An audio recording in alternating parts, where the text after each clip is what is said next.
Okay, thank you very much. This debate will be a little bit more structured than the previous ones. In particular, we're going to have 15-minute opening statements, Michael going first, then 8-minute rebuttals, 5-minute cross-examinations, 35 minutes of open dialogue, then 5-minute closings from each speaker, and then about 20 minutes for Q&A. So during the Q&A, we're going to have to keep the rebuttals down to 0, just to be sure we can get through as many questions as possible. With that, thank you very much, gentlemen. It's a true treat to have you. We'll let you get the ball rolling, Mike, with your opening statement. Thank you, James. Thank you to Modern Day Debate for hosting. So this is a debate I never thought I'd have to have because I assumed that as a species we realized the practice of child marriage was an abomination at this point. But apparently Muslims, like Daniel, think this is a practice he can defend as a moral good. The reason this debate came about was because Daniel publicly challenged me on the topic, which is fine. I've publicly challenged people. But when I've done so, I've reached out to them privately to set it up. This did not happen, which left me confused as if this debate was going to happen. But I contacted James to make sure we certainly got to this point. So here are my goals. I will argue the practice of child marriage is not morally permissible because of the harm it causes. It leads to physical abuse, bodily harm, psychiatric problems, and a high risk of death. So if you agree with Daniel, Chris Hansen would like for you to take a seat. Take a seat right over there as we dive in. Now, the United Nations defines a child as anyone below the age of 18. I suspect Daniel will disagree with this because it's not the age of adulthood historically. So for the sake of clarity, I will define a female child as anyone who has not completed puberty. The CDC says puberty is complete in girls between 15 and 17, so it makes sense the following stage, age 18, is when we grant the status of adulthood. And so I will argue no one should really marry under 18 and no girl should be subjected to motherhood until she has decided to have a child and has matured enough. Obviously, there is some variation when that occurs. Therefore, I will argue consummating marriage with a girl who has not completed puberty and forcing her to bear children is immoral. Now, Daniel disagrees with the science that supports this assessment. And said in his debate with Destiny, in Islam you can consummate the marriage at puberty. Then in his post-debate review he said, what is so fundamentally wrong about consummating marriage at puberty? This is a question that none of these liberals can answer. All liberals can cite is like these abstract claims about what is psychologically beneficial or harmful. But this has not been established. This has not been established scientifically. It's all just what's culturally acceptable in the post-industrial superpowers. Well, that's what I'm going to answer tonight, and I'll explain why it is immoral. Because once again, child marriages lead to physical abuse, bodily harm to girls, psychiatric problems, and despite what Daniel has said, this has been demonstrated scientifically. So the first thing to note is puberty is not a boundary point that girls cross over. It's a process. It takes time for a girl's hips to widen and for her to develop into a woman. This is nowhere near complete when a girl has her first period. To treat womanhood as a boundary point for girls and not as a process is an unscientific way to understand puberty. There is no reason to assume a girl becomes a woman the moment she shows any sign of puberty, let alone she be ready for marriage and childbearing. Yet this is the Islamic teaching on the issue, which Daniel has stated. Well, this study, that is marriage under 18, found that child marriage was significantly associated with delayed antenatal care, miscarriages, preterm delivery, low birth weight, health problems in newborn babies, faulty feeding practices, lack of knowledge regarding family welfare methods, and health implications. They note child marriages lead to serious health consequences. It also bereaves young girls of their childhood by overburdening them with domestic responsibility, motherhood, and sexual relations, rather than allowing them to play with friends or go to school. The study continues and says that child mothers are physiologically and psychologically not prepared for childbirth. Maternal morbidity and mortality is also noted to be high in such young mothers. The girls lack the maturity and the education to properly nurture their own children, and then they make mistakes that hinder their own children's mental and social development, because the girls have had their own mental and social development hindered by being forced to marry so young. So they then hinder the development of their own children. So arguing for girls to be forced into these situations is blatantly immoral. In 2007, the United Nations Children's Fund reported that a girl under 15 is 5 times more likely to die during pregnancy and childbirth than a woman in her 20s. Another paper pointed out that girls under 18 are more likely to die from childbirth and debilitating illnesses like obstetric fistulas. In Mali, the maternal mortality rate for girls 15 to 19 is 178 per 100,000 of live births. And that is not just because of poor health care, because in the same country, the maternal mortality rate for girls, for women that is only 32 per 100,000. In Togo, for the same groups, the rates are 286 and 39. And the reason for these high numbers is because they're more likely to suffer from eclampsia, postpartum hemorrhage, and obstructed labor. Obstructed labor often leads to obstetric fistulas. That is where holes develop in the birth canal and can lead to leakage of urine, feces, blood, can cause nerve damage, the significant decrease in the likelihood of conceiving a second healthy child, as well as the death of the girl. The paper says girls 10 to 15 are especially vulnerable because their pelvic bones are not ready for childbearing and delivery. Their risk of a fistula is as high as 88%. Additionally, mortality rates are 73% higher for infants born to mothers than are children. Even the mortality rate for children under 5 born to child mothers can be 28% higher than those born to mothers over 20. Because as noted, many of these poor girls were not allowed to mentally mature and they lacked the ability and education to properly care for their children. A 2022 study found that girls who marry under 18 were more likely to be physically, emotionally, and sexually abused by their husbands in 14 of the 16 countries they looked at, with strong correlations in 6. Additionally, they note pregnancy-related complications are the leading cause of death among adolescent girls in these regions. A review of the literature found that multiple studies have found the same result. They say the reason is because there is an extreme uneven power dynamic between the male and the female, mainly because of the age gap. The females, who lack decision-making abilities, constantly deal with harassment from their husbands and in-laws and are socially isolated. The review agrees with other research I cited that child mothers are likely to suffer from pregnancy-related complications, depression, and inadequate parenting skills. Another review shows evidence of stunted social development, depression, and anxiety in multiple studies. Here's another study which shows child marriages cause young girls to have more suicidal thoughts and attempts. They say the study's findings are compatible with findings in the United States that adult women married as children were 1.41 times more likely to have had a lifetime history of psychiatric disorders compared with women married in adulthood. We see evidence that younger marriages increase the likelihood of divorce. According to data from the CDC and Institute for Family Studies, 48% of those who marry before the age of 18 are likely to divorce in 10 years, compared to 25% of those who marry after 25. Daniel has repeatedly argued he wants strong marriages that do not end in divorce. If he thinks that, he should not be arguing in favor of child marriages.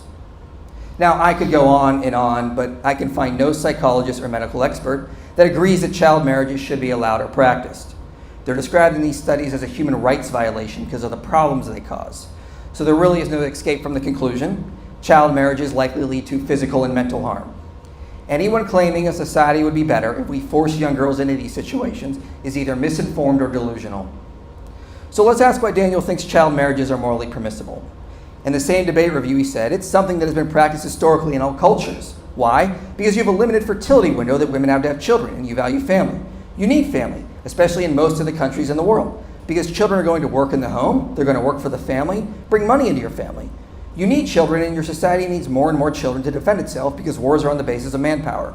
So there's all these important economic, military, societal, familial objectives with having more and more children, and that requires maximizing the fertility window. Now, let's just set aside the fact that Daniel, either intentionally or unintentionally, said he was okay with child labor and children being used in wars. May not have meant it, but let's focus on in this. He provided no argument child marriages are morally permissible. All Daniel has ever argued for is the pragmatic usefulness of child marriages, not their moral status. Allegedly, they maximize reproductivity and increase the population size, but this is not moral justification. For example, if you want to increase your society's birth rate, you can make rape and adultery legal. But they are morally impermissible despite having pragmatic value in increasing fertility.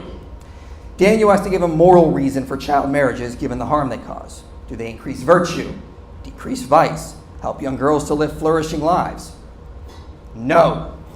It's pretty clear from the data I cited that none of this is true. In fact, they're incredibly harmful.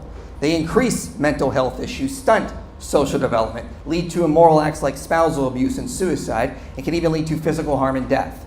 So it should be clear to every reasonable person there's no moral justification for child marriages.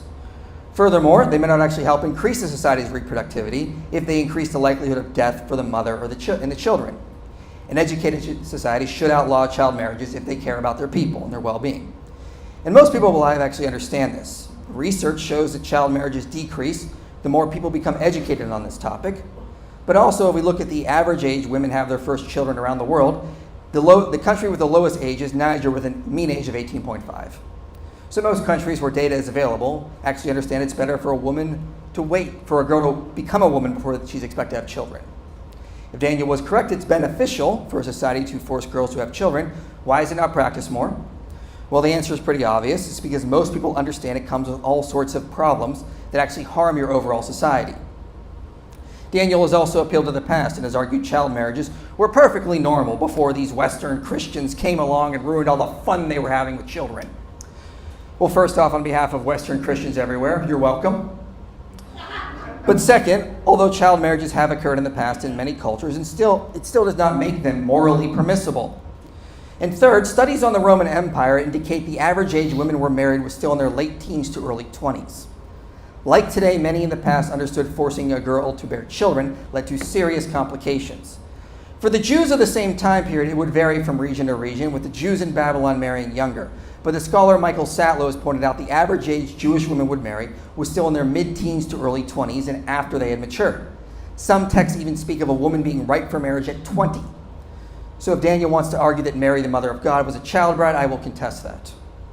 Even medical experts before the modern era spoke out against marrying too young. In the 2nd century, Cyrannus of Ephesus warned problems result if girls are married too young, in childbirth, that is.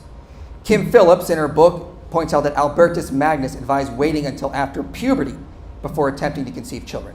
Giles of Rome even said it's best for girls to wait until 18 before consummating marriage, long before the rise of liberalism. Phillips also notes there is no single marker that indicated the transition into adulthood. It was understood as a process. She says, canon legal theory on women's marriageable age offers a very limited perspective, and that social beliefs and practices provide a more reliable view of girls' transition to adulthood. Now again, these books and papers do accept that girls were married at younger ages at times. But if we follow what the current science shows us, it makes sense that many past cultures had such high infant mortality rates, if girls in those societies were having children at younger ages. Of course, Daniel doesn't need to defend marriage at 15 or 14, but consummating marriage with a 9-year-old. Because that is what Daniel accepts his prophet did when he consummated his marriage to his child bride, Aisha. And there's no reason to think this act set a good example for the rest of us. Now, before closing, I suspect we might see some whataboutism from Daniel, where he might try to argue there are child brides in the Bible. The problem is this would be confusing descriptions with permissions. The Bible describes things that happened in the past without claiming they were good actions. God often tolerated the sin of the prophets and the patriarchs and proclaimed their actions were morally good. I suspect he'll go to Numbers 31, where Moses tells Israel to kill all the Midianites, but keep the young girls for themselves. And I suspect Daniel will argue God was permitting Israelites to take virgin child brides. But scholars like Robert Alter and Paul Copan note this was not a command from God. The text says this is Moses acting on his own out of anger. In the chapter, God only commands Israel to make war on Midian. And after that, Moses becomes angry and tells Israel to go one step further without God's involvement. Moreover, in doing this, Moses violates the principles of Deuteronomy 20, which says to not kill the livestock, women, and children in war. So Moses' anger caused him to order something that God directly argued against in Deuteronomy. And as we find out later, Moses' anger eventually got the best of him. Furthermore, Christians are under the ethics of the New Covenant, not the Old. There's nothing in the virtue ethics of the New Testament that would remotely suggest child marriages are morally permissible. Paul and Jesus taught the way we fulfill the law of God is by loving one another. And obviously, instituting child marriages are one of the most unloving things we could do. Christianity lays down a normative system of virtue ethics. And virtue ethics requires we study circumstances and natural facts to know how to properly love others. So given the science, Christianity is vehemently opposed to the practice of child marriage. And I can assure you that we Christians of the West will do everything in our power to end this obvious human rights problem promoted by people like Daniel. So I will press Daniel on this. He has to answer me on the studies I cited. Daniel, how can you claim child marriages should be practiced given the extensive harm they cause? If you argue in favor of child marriages, then I will doubt that you care about the well-being of girls. Also, you're required to give moral justification for child marriage, not just ways that might be pragmatic for maximizing fertility. If Daniel does not, his position is indefensible, and we will trust the medical experts around the world that child marriages should be abolished worldwide. Daniel is arguing against the consensus of medical experts everywhere, so the burden of proof is on him. The lives and the health of young girls everywhere are at stake. Let's see what he has to say. All right, thank you very much for that opening. Mike, we will kick it over to Daniel for his opening statement as well. Daniel, the floor is all yours. Bismillah, alhamdulillah, salatu wassalamu ala rasulillah. Just a quick disclaimer that we are debating religious doctrine, history, and ethics. Nowhere am I advocating people break the law. I strongly advise everyone to follow your local laws. Many are appalled that we're even having this debate, and those people probably have a hard time imagining how anyone could ever think that marriage to a minor is acceptable. But the reality is all people historically considered minor marriage perfectly normal. If you give me a chance, I'll explain why. The first step is to acknowledge some basic biological facts. Puberty doesn't happen overnight or at one specific age. Rather, puberty is an extended process lasting from 2 to 5 years. The start of puberty also varies. It usually begins between 8 to 13 in girls or 9 to 15 in boys. Many factors affect puberty, including race and environment. For example, black girls reach puberty a year earlier than white girls. Puberty also accelerates in stressful environments, like food shortages or absent fathers. But even in normal environments, 1% of girls have their periods by age 8 and 4% have them by age 9. This means that they have completed puberty by ages 8 or 9.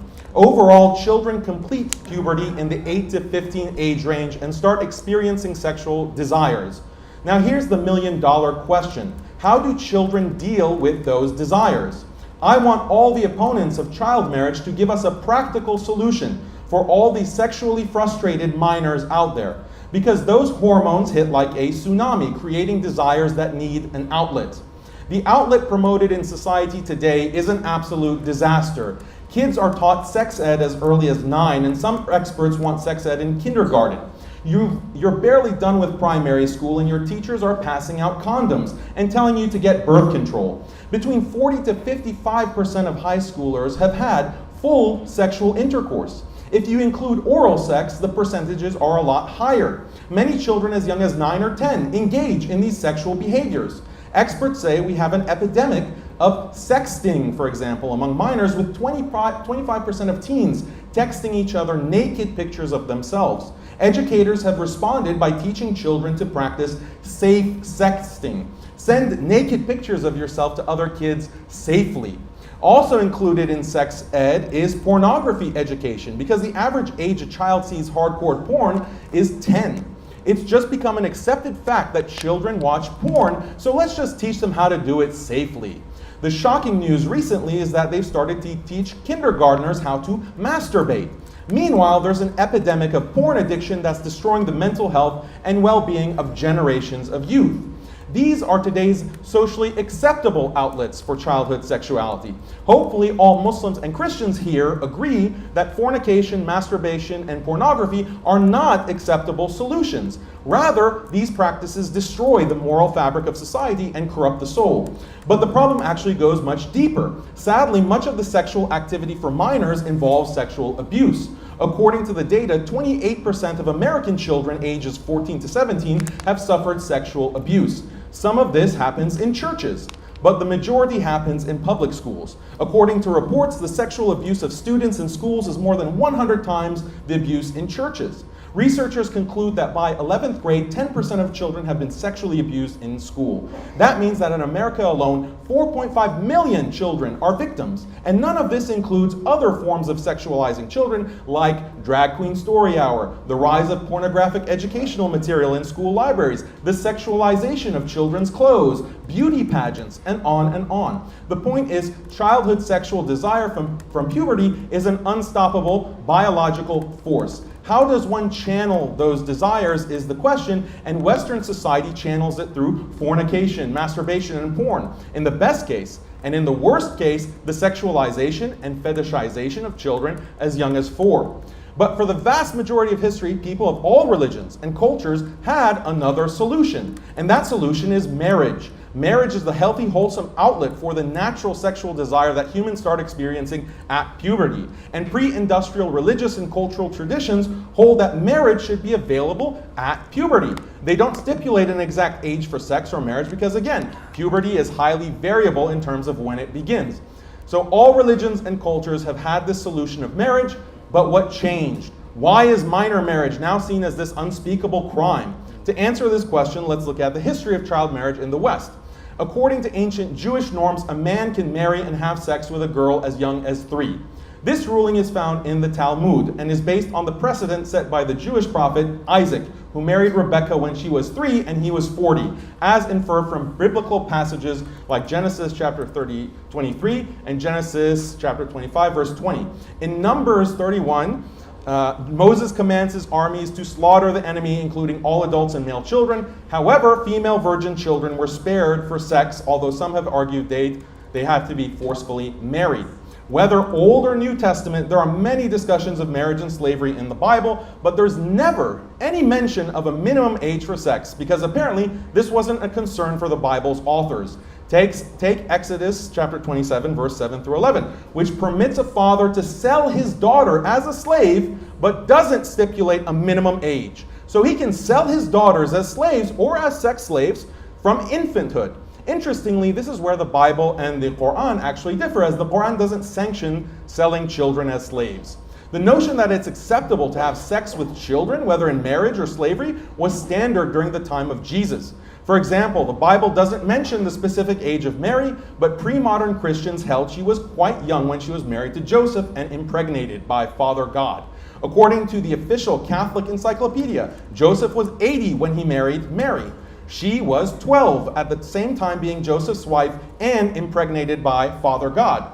Now, some Christians might question the reliability of the Catholic encyclopedia, but many other sources, including archaeological evidence, prove that the common age for marriage in Judea at the time of Jesus was 13. This is significant because Jesus' views on marriage would reflect those of his era, meaning that he would have endorsed marriage and sex with minors. We cannot find a single recorded statement from Jesus raising even the slightest objection to the child marriage that was happening all around him. Jesus has no shortage of criticism for the Pharisees and larger society, but for some reason, he doesn't condemn anyone for child marriage.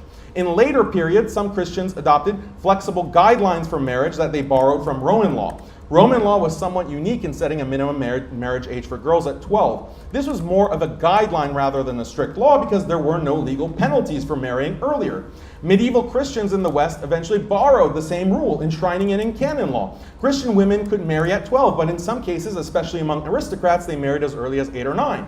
Those are examples from Jewish and Christian history. So why did things change? Two factors, industrialization and feminism. Let's talk about industrialization first. In pre-industrial societies, virtually everyone had to be involved with food production for sheer survival. You couldn't have freeloaders consuming calories but not helping produce calories. This meant that by necessity, all children worked in food production. This is why you don't see any kind of extended schooling for children historically. If kids are in school, they can't work to produce food. But starting in the 18th century, industrialization brought new technologies like tractors and mechanized irrigation. This meant a small part of the population could work as farmers and produce enough food for everyone. This led to the majority of the population moving from food production to manufacturing and service jobs. This caused a major social shift because working on the farm requires no education, but jobs associated with industrialization require more education. To deal with these socioeconomic changes, Western governments gradually introduced mandatory schooling. This went hand in hand with mandatory increases in the age of consent and marriage. This was especially necessary for girls because marriage produces children, and when people have children, they have no time for school. To prevent this, Western governments established minimum ages of consent. In 1791, the French Napoleonic Code established an age of consent of 11. By 2007, the French age of consent was 15. Same thing in Australia, Canada, and Western Europe. In the US, as late as 1880, many states had ages of consent from 10 to 12. In Delaware, it was 7. By 1920, it ranged from 14 to 18. But many may be surprised to hear that today, 25 states don't even have a minimum age of marriage. Between 2000 and 2018, there were 300,000 documented minor marriages in the US, with some brides as young as 10. So industrialization changed attitudes towards child marriage. Feminism did as well. Feminism aims to empower women so that they have careers and status equal to men. This means banning early marriage for girls and encouraging them to stay in school for as long as possible. The fear is that girls may lose out on a career because they got married early and had children. Feminists consider such women victims who have failed in life because they haven't achieved independence and career status equal to men. The feminist thinking was impossible in the pre-industrial era because the overwhelming majority of the populace, both males and females, had nothing resembling a career. Almost everyone did low-skill farm labor with no education. For most of history, there was nothing like career advancement, so it would have made no sense to insist that girls delay marriage to pursue career advancement. We can track the increasing Western hostility towards child marriage over time. One of the first examples is the famous 1748 work, The Spirit of Laws, by French liberal thinker Montesquieu. Montesquieu refers to child marriage as a type of domestic slavery. Montesquieu associates such marriage with hot countries in the South. This includes Muslim countries which had child marriage. So here in the mid-18th century, Montesquieu offers one of the first Western criticisms of child marriage in Muslim countries. Because of this growing liberal hostility, Western countries banned child marriage in the colonies they occupied, like India and North Africa. By the early 19th century, Western Christians magically discovered that their religion actually prohibits child marriage, despite 18 centuries of Christians engaging in it. With this new discovery, Christian missionaries traveled to these colonies and attacked the indigenous religions for allowing child marriage. An important case is British India, with a population that was 75% Hindu and 25% Muslim. Due partly to Christian missionaries, in 1860, the British government set a minimum age of marriage of 10. This was raised to 12 in 1891. This is how liberal stigmas about child marriage were adopted by Christianity in the late 18th century and then globalized by the mid to late 19th century.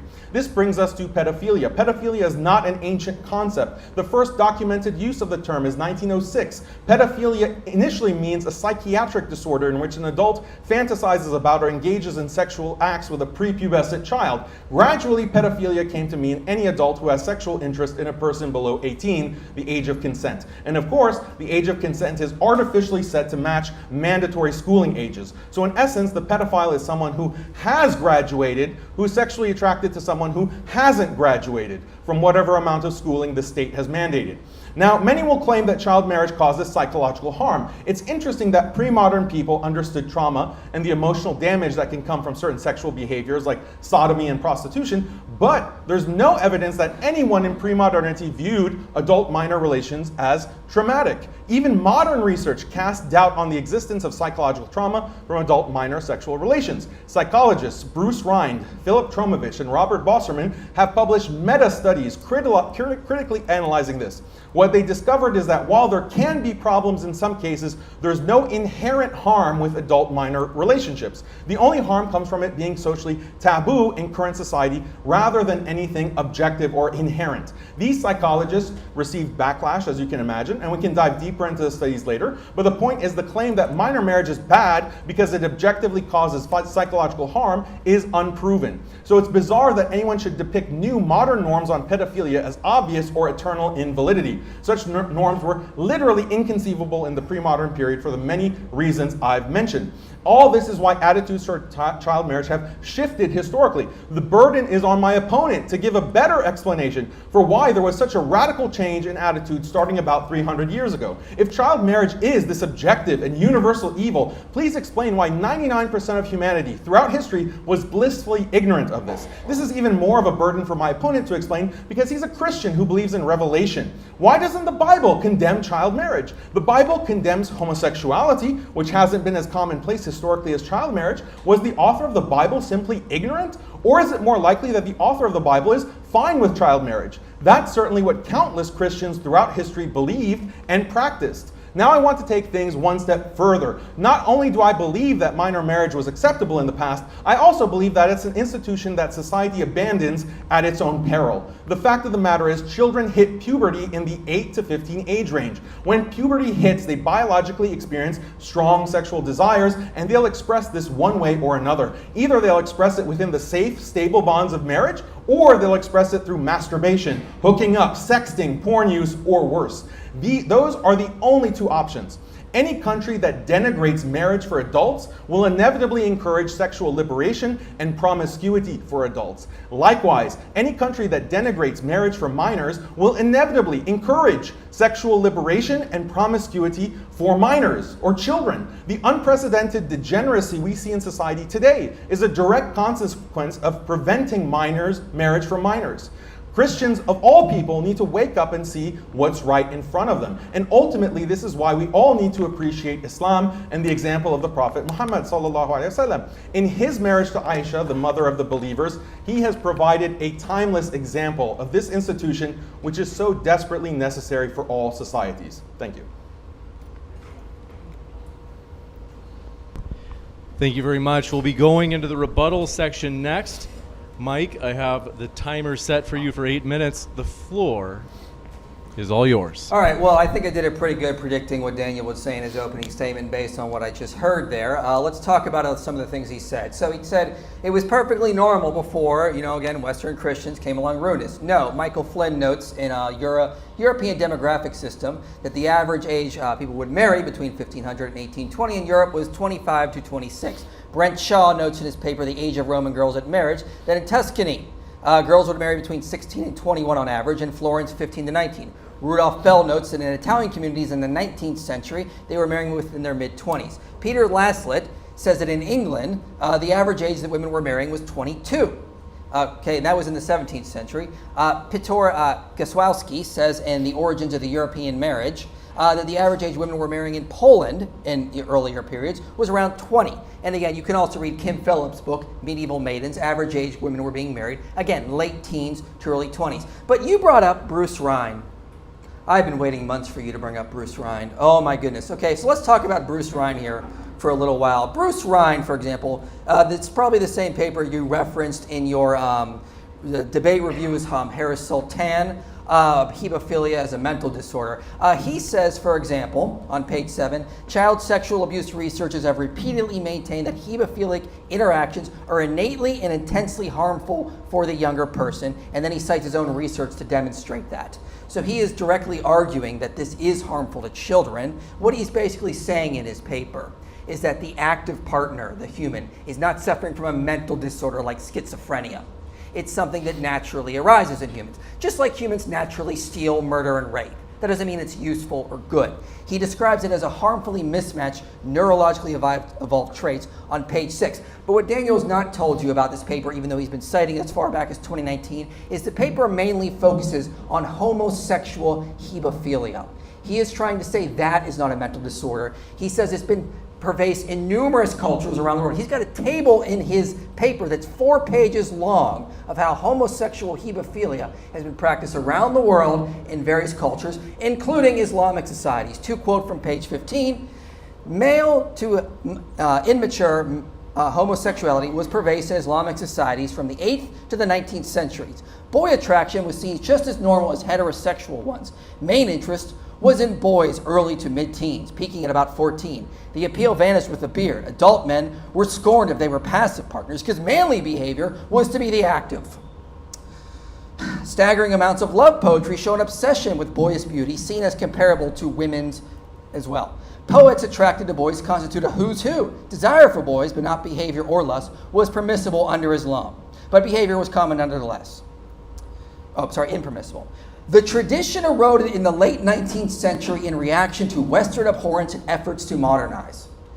So, because Daniel's been quoting from Bruce Ryan's paper for years, he's put himself in a trilemma. Either he has not read it, he's lying about what it is, or he secretly agrees with a lot of the things Bruce Ryan says and wants to return Islam to the days before Western influence, when big strapping Muslim men could write gay erotic poetry about boys. So I just want to say, but again, Bruce Ryan says this was eroded when Christians came in and basically ended it. So I'm sorry that we in the West came in and we took away your child brides and your gay erotic poetry with our Western values. My bad. So let's also talk about it. He says, do girls complete puberty by 8 or 9? No. According to Midwifery and Women's Health Nurse Practitioner Certification Review, the CDC as well, you don't see completion of puberty until 15 or 17, as I noted. I agree younger sexual activity for people under 18 is bad, and I don't think you should have sex outside of marriage. Okay? But his solution is child marriage. That's like saying, oh my God, I got a kitchen fire. Let's put it out by breaking the dam and flooding the neighborhood.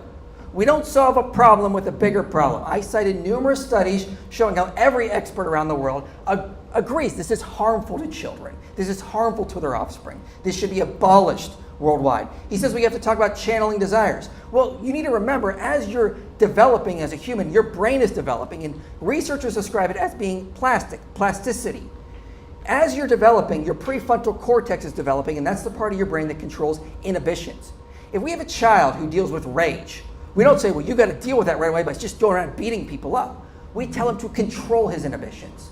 When children start developing sexual desires, they need to learn to control them. We should not give them the idea that they should act on them as soon as they got them, because they're never going to learn to control those inhibitions when they become adults later and they see someone who might be tempting them or trying to get them to commit adultery.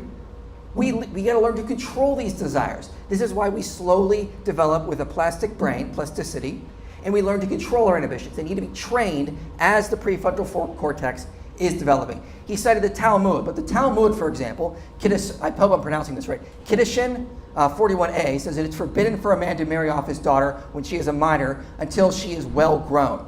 Okay, I also cited scholars like Michael Satlow. You can also check out scholars like Amran Troper. They note the average age that Jewish girls were marrying was, again, late teens, early 20s, earliest as mid-teens. He can find no evidence, Michael Satlow, that girls were marrying that young. He talks about the Catholic Encyclopedia saying Mary was impregnated. She was conceived by the Holy Spirit, and that's how Jesus came into human flesh, according to the Catholic tradition. But also, she was a perpetual virgin, according to the same sources. So if we're going to go off what that says about her age, she also never had sex. It's not a comparison. Okay, there's a lot here. He said that before Montesquieu, Western Christians were not condemning minor marriage. No, Soranus of Ephesus talked about the dangers of it. Giles of Rome, Albertus Magnus, again, Kilton Phillips talks about this in her book. This was abhorred by a lot of medical experts. Now, did the common person not realize that? For the most part, a lot of them didn't realize how bad it was. But today, a lot of people today ignore medical experts. So what's the problem? We should go on what the medical experts of the past and the present are saying. And they all seem to point to the idea this is not necessarily the best thing to go for. Moreover, we should most of all be relying on medical experts of today, all of which condemn child marriage. Again, for all the problems I cited, I see no reason to accept this at all, given all the extensive harm it causes. So if the burden is on me, I have given the burden. I have showed how harmful it is, and it should be abolished. People in the past used to use leeches to treat all kinds of diseases we now they do not treat. Okay, that does not mean we should go back to what ancient people were doing. Okay, we now know this does not work. People used to sacrifice humans to the rain gods across the globe and hoping that it would bring the rains. We now know that does not work. Okay, so we do not do those things just because people in the past did it. Okay, as regards to the Bible not giving an age, again, I'll go to Ezekiel 16 really quickly here. For example, it talks about God compares Jerusalem to his wife and says, and you grew up and became tall and arrived at full adornment. Your breasts were formed. Okay, again, according to the midwifery and women's health nurse practitioner, that does not happen until 17 when the breasts have been fully formed in the girl.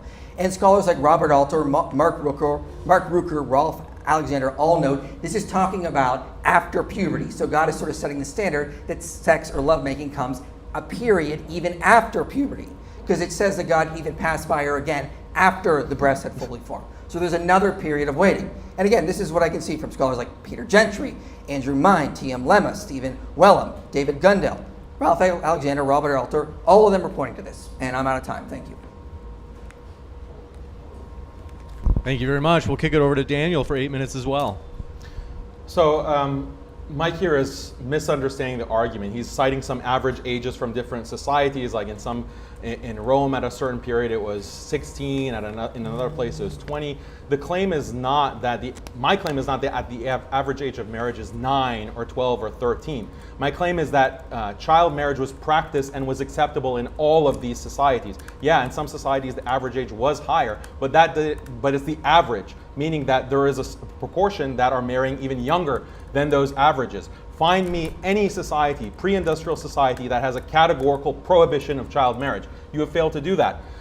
You have claimed that Moses' commandments in the Old Testament, where he commands genocide, that was done out of anger. It wasn't from God. And in fact, Moses violated God's commands. But did Jews in the pre-modern period say this? Did Christians in the pre-modern period say this? Is this a reference to anything, or are you just making it up? Also, why not simply say other morally problematic commands by Moses, like blasphemy punishments, were not sanctioned by God? Right? There are many things that Moses commanded that you would presumably find to be problematic. So why don't you just condemn Moses? Why don't you just say that Moses was a genocidal lunatic or a dictator? Because apparently he, in disobedience to God, commanded the slaughter of male children and taking female children as sex slaves.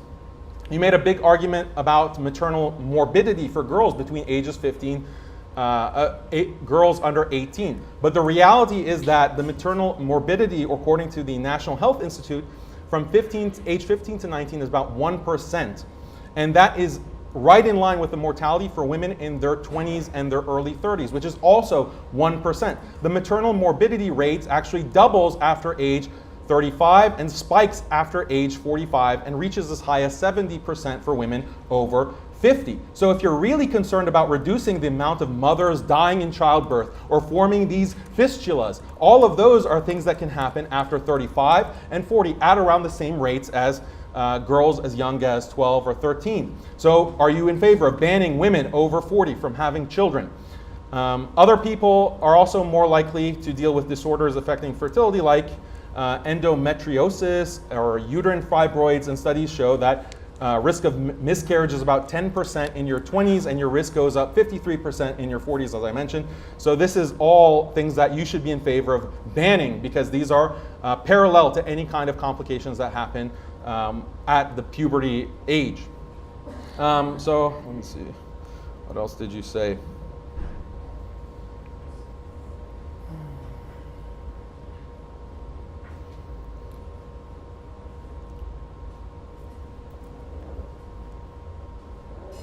You also did not respond at all to the point that I made about fornication being rampant. What you seem to mention is that you advocate abstinence. People should just control it. Teens should just control it until they're over 18, because if they marry below 18, that's child marriage, which you're against. So does abstinence work? Does anyone here think that abstinence works? Clearly not. It's something that is widely recognized as a major failure. So really you're advocating for fornication, masturbation, porn use. Are you against all of these things happening before the age of 18 or when someone is actually mature? It would seem that your position actually is in favor of those kinds of practices, because again, puberty causes this huge tidal wave of hormones that create strong sexual desire, and children act on this sexual desire. What is your solution for that? That is what we need to hear from in this debate. Other than fornication, pornography, masturbation, the only alternative, abstinence doesn't work, the only alternative is child marriage, and that's why it's so universal. That's why it is so universally practiced. Christians of all people should understand this and should be in support of it, because again, and then Jesus is not condemning child marriage. Why? Like, if this is such a major evil that you claim, why does he not have a clear statement? This kind of reinterpretation from Ezekiel when the breasts are fully formed, this is an argument that Christian apologists have only made in the modern period. All of the authors that you cited as making this kind of argument regarding Ezekiel are in the modern period. There's no pre-modern scholar, Christian scholar, or Jewish scholar who has made this kind of claim about a minimum age implied from Ezekiel in the Bible. In fact, and even that explanation, even if that were a valid interpretation of Ezekiel, breasts do form by age, even as early as age 7. 7% of young girls have developed breasts at age 7. Are they fully developed? No, but they're developing their breasts. This is puberty. So I think you have a fundamental misunderstanding of what puberty is. There are in medicine, they call them the Tanner stages. There are 5 stages of puberty. And the period actually happens at the end of the puberty process, at the 4th stage. So breasts develop, pubic hair grows, all of these secondary characteristics. The body shape changes by Tanner stage 2 and 3. By Tanner stage 4, that's when puberty happens. And once that happens, all that's left is for gaining fat. The female gains fat at that stage of puberty and grows in height. So she might get slightly larger breasts, slightly larger hips, and more fat. But the 90% of puberty has already occurred by the period. And then you have girls, 4% of girls who are gaining their period at age 4. So even that kind of far-fetched explanation from Ezekiel still would be in favor or advocating child marriage according to your definition. Do you think that you don't develop your breast as a girl until you're 18 years old? Like that's ridiculous. So even according to the Bible argument that you painstakingly laid out for us, that passage would be in favor or endorsing child marriage according to your definition, because you've arbitrarily set it so high at 18. Like why, like you're so concerned about moral arguments, why is 18 the line? Like what is so special about 18 that no one in history has ever, prior to industrialization, prior to these mandatory age limits, prior to this idea that we have to go through 12 grades before we're fully mature, before we're fully adults, like where does that come from? You haven't provided an explanation for that. Why there's this radical shift. My explanation is very clear. There's industrialization, there's feminism, and that is what has, over the past 300 years, created these taboos of child marriage that you can't find anyone else express. Like, isn't this bizarre to you? Like, isn't this such a big red flag that what you're describing as this kind of objective moral principle is not actually very objective or universal? Like, especially like for Christians to say this, like, because your Bible seems to endorse it, your prophets in the Old Testament seem to endorse it, Jesus has nothing to say to condemn it. Canon law has a minimum age of marriage of 12. So are you going to condemn canon law? Are you going to condemn the church fathers? Are you going to condemn all of those? Okay, yeah, you're shaking your head, yeah. So you're repudiating your entire religious tradition. So how do you even know what the Old Testament or the New Testament is, or the Old Testament for that matter? It was passed down by these pedophiles, according to you. These reprobates that you are condemning right now, they're the ones who, are they morally capable to transmit revelation if they're pedophiles, according to you? And time. We are going to jump into the cross-examination. This is where each speaker will get the opportunity to ask questions of the other speaker. We're going to start with Mike asking questions to Daniel, and ideally this is strictly questions and then strictly answers from Daniel. Mike, the floor is all yours. Okay, Daniel, I've noticed a lack of studies in your opening statement and rebuttal. Do you have any studies that speak of anything good coming out of child marriage? So child marriage is something that is so taboo that no such study could be published. So that's okay? I am not aware of a study that is advocating child marriage because it's illegal.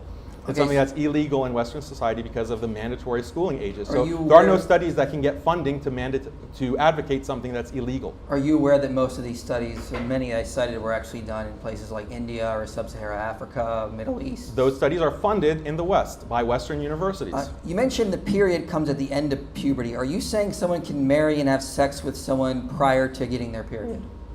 So according to Islamic law, when the body is fully formed because of puberty, the period comes at Tanner stage 4, which is the end of puberty. So yes, when there are signs of physical maturity, then it becomes permissible for the husband in Islamic law to have marital relationships or consummate the relation with his bride. And this is the example of the Prophet, peace be upon him, who married 6. Before the age of menarche, that's what I'm trying to get. Before the period. Okay.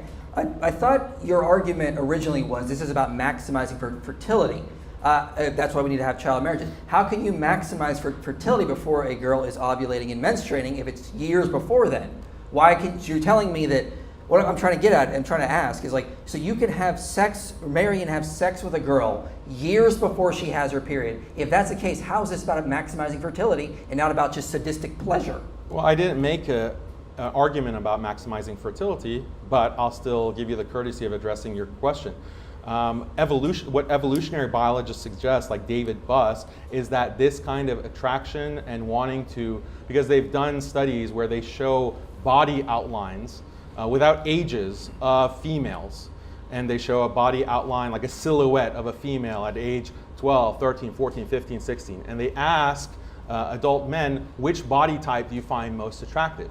the men don't know what the ages are. They just see the silhouette. And when you tally all of the responses, the most popular or the most attractive silhouette body shape is of a 14-year-old.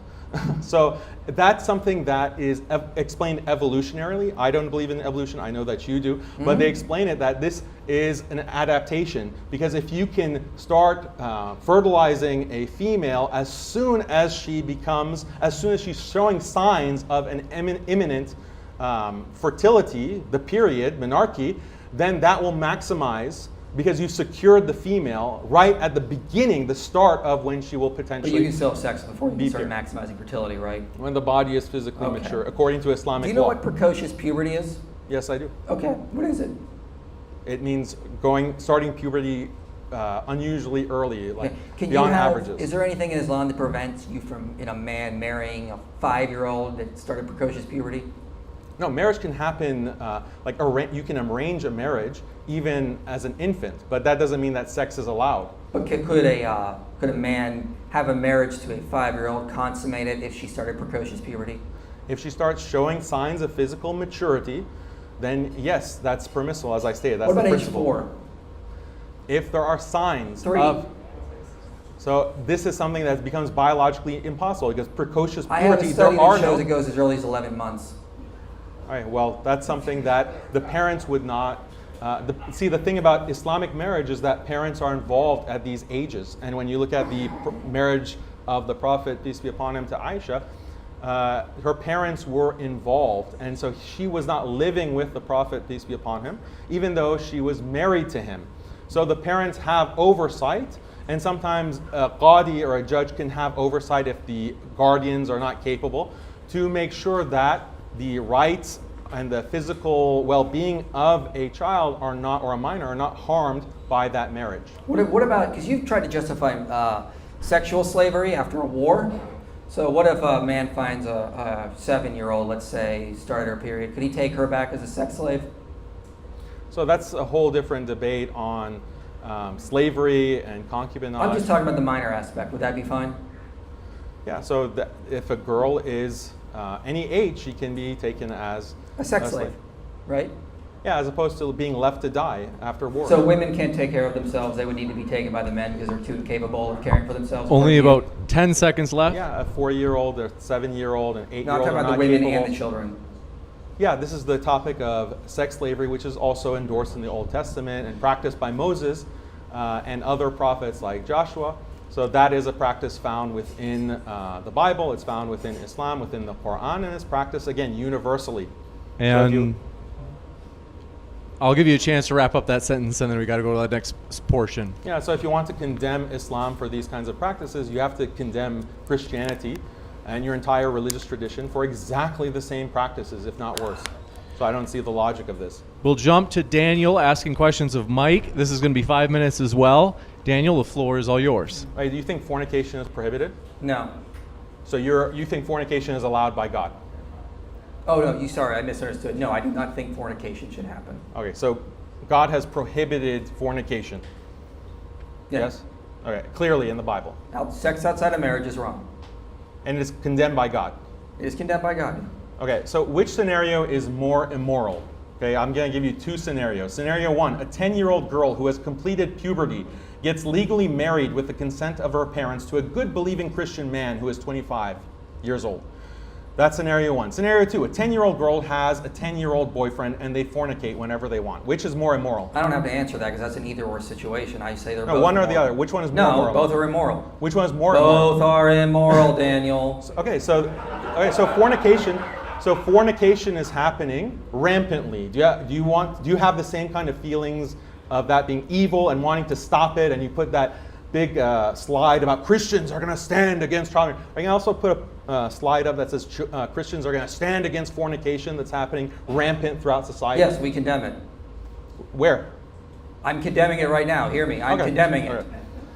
So, but you didn't think that was more immoral. The child marriage scenario was not more immoral than the fornication. We're debating child marriage, and I'm pointing out it's immoral. I can also agree fornication. So you did is not immoral. say that was more immoral. Okay, got it. I have so no according reason to say one or more. Well, according to the Bible, you do have a reason to say it because the Bible explicitly condemns sex out of marriage, but it has nothing to say about child marriage. According to some Christian sources, Jesus' mother was either 12 or 14 when married to Joseph. When it comes to child marriage, what do you think is more likely? Option 1, Jesus held views similar to those found in the society of his time and thus had no objection to child marriage. Or option 2, Jesus held views similar to the United States in 2023 and thus viewed child marriage as very evil. Which one is more likely? Again, I quoted scholars like Michael Satlow that argued the average age was not 13, especially in Palestine. They were Is there married any much pre-modern later. scholar who has this opinion? Yeah, Cyrannus of Ephesus, as I cited in my opening statement, Giles of Rome. What did you say? Repeat what he said. All right, I'll go to Cyrannus of Ephesus, as you want. Let me pull up his quote here. Cyrannus of Ephesus. He says, okay, so this, within regard to the birth passage, difficult labor takes place when the uterus is either a narrow orifice or a small one or a small neck. He goes on to say a small orifice or a small neck occurs for many reasons, for it obtains whenever women married before maturity conceive and give birth, while the uterus is not fully grown or fundus of the utera expanded. Where's that condemnation of marrying before 18? He is or having sex basically before going 18? on and saying that these are problems. When there's a small orifice, it results in No, problems. so now you're making the descriptive prescriptive error, because where is that prohibiting or speaking out or condemning child marriage? We didn't see that in that reference. So is there any other pre-modern scholar who condemns child marriage? Again, I quoted Kim Phillips' book, Albertus Magnus. They're not pre-modern scholars. Where is the citation? They're writing in the 1300s. Find me a quote. What is a quote from a scholar that says child marriage is wrong, not a descriptive statement? You're asking me to give you exact wording, yet I can quote them basically condemning it in their own words or talking about the harms of it. Where? Read it. Read it for me. Again, I quoted, for example, Kim Phillips' book. She says, Albertus Magnus stated that while the physical changes associated with puberty enabled boys and girls to feel desire and enter sexual relations, the seed in both parties was either too weak or not admitted, so the weak offspring nonetheless were the result. The notion that intercourse and childbearing at too early an age had deleterious effects and had great authority. However, in some views of Aristotle, translated by Giles of Rome and De Rome, and then translated by John of English. She goes on to say, the knowing of women in kind and childing condemn sex before 15, for example. She quotes, again, Albertus Magnus, Giles of Rome. Again, none of what you quoted was a condemnation of child marriage. Listen, yeah, there are deleterious effects there are more likelihood of complication at that age, but you also have more complications at age 40 or 50. Is that just as immoral? The medical experts say that's not a comparison. And again, Where? Which I experts? can talk about. Which experts? You cited mortality and you cited uterine tears. Those are just as likely at age 50. No, they're not. Yes, they are. No, I can cite you that. Well, I can pull cite up them as the well. National Health Institute, and we can show you exactly the charts that show that. My opening statement literally had studies showing that no, it is not. It is much worse. It's 5 times more likely under the age of 15. You compared 15 to 25. You didn't compare 15 to 50 or 45. Age 40, a woman at age 45 having a child is also very highly likely to get uterine tears. Okay, then they should probably retire at that point. What's your point? It still But means your child marriage argument is wrong. implies that is as immoral as child marriage. Having a child at that age, if it's going to cause those kind of problems, but does it cause the psychiatric problems I mentioned? Does it cause the high rates of divorce? You find it. So you would gotta find interrupt. it just as immoral. I can give you a chance to finish this question that you just started, Daniel, and I'll give Mike you a chance to respond. That's it. No, I'd have another question. I can condemn child marriage because, again, I gave a cumulative case from all sorts of problems it causes. Yeah, and all the things that you problems. cited have holes in them. I have to Like go to the next there is no pre-modern portion. scholar that actually condemns child marriage. All of the citations that you just read show that they're making medical descriptions. They're not condemning. They're not saying this is immoral. So you're making the same descriptive, prescriptive fallacy that you accuse me of. I'll give you a chance to respond, Mike, as this is open dialogue time. Okay, yeah. Again, I was going to cite the medical moral treatises on this issue, and the medical experts all agree this is harmful. So again, I'm making a evidentiary type argument where I say, look at all the evidence showing this. And again, we see this reflected in the society. Kim Phillips, again, in her book, Medieval Maidens, points out that there was a lot of people concerned with having children too young. She cites kings and different rulers, different barons, basically saying, please wait until my daughter is this age before the marriage is consummated. So at one point, this girl, Elizabeth, she cites in her book, was married young, but her father says you cannot consummate the marriage until after 16. A king over Aragorn said I have to wait till after 18, for example. So there was this concern, and they were basically trying to up the age at that point. At what point were they upping the age? In the Middle Ages, medieval period. Yeah, they settled on the age 12.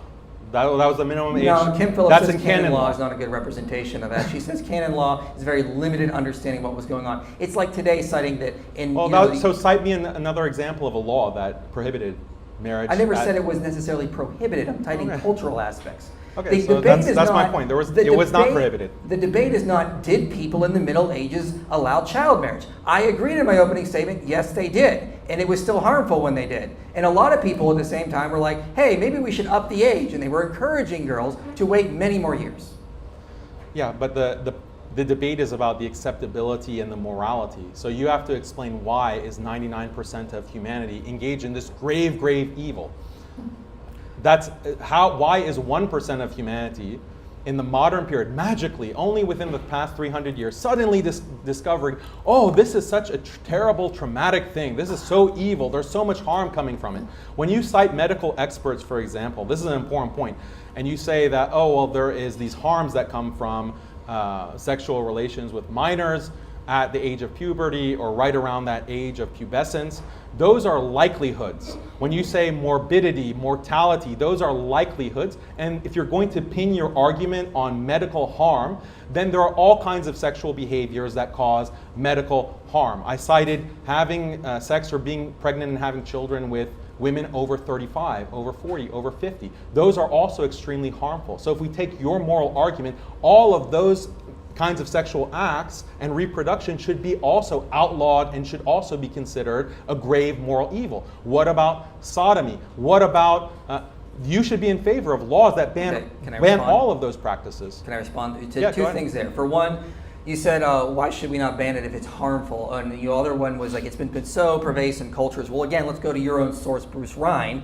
who noted that he's got 4 pages of homosexual interaction between men and boys happening in cultures around the world for generations. Well, I could just say the same thing to you. If 99% of cultures before Western, including Islamic societies, were all okay with it, why don't we just let it go rampant again? We know it's harmful according to Bruce Ryan. Islamic societies did not consider sexual relations between men and boys as acceptable. They did condemn it. They consider it a grave evil. Bruce Ryan quotes the silence. It was practiced, yes, Libya. of course it was practiced. Yeah. And yeah, there was poetry about it, but that was seen as a perversion and heresy. That's not my point.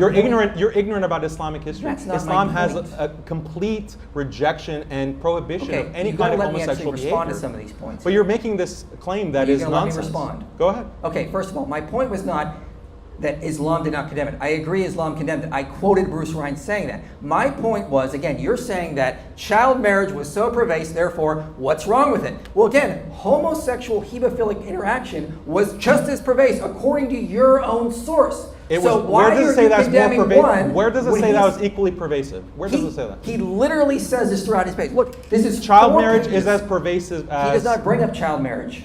Then what comparison are you making? You're the one who quoted Bruce Ryan. Yeah, in a different context, for a different purpose. You cited it in your opening statement. Yeah, but I didn't make that point. I'm not saying everything Bruce Ryan has ever said is correct. I'm saying this meta study that Bruce Ryan did with others showed that the sexual act between a minor and an adult is not inherently traumatic. It doesn't inherently cause psychological trauma. Yeah, I'll read you the abstract, since this is a point of dispute. I have the actual study. I can read from that. Yeah, it suffices to read the abstract. Page 7, child sexual abuse researchers have repeatedly maintained that hemophilic interactions are innately and intensely harmful for the younger person.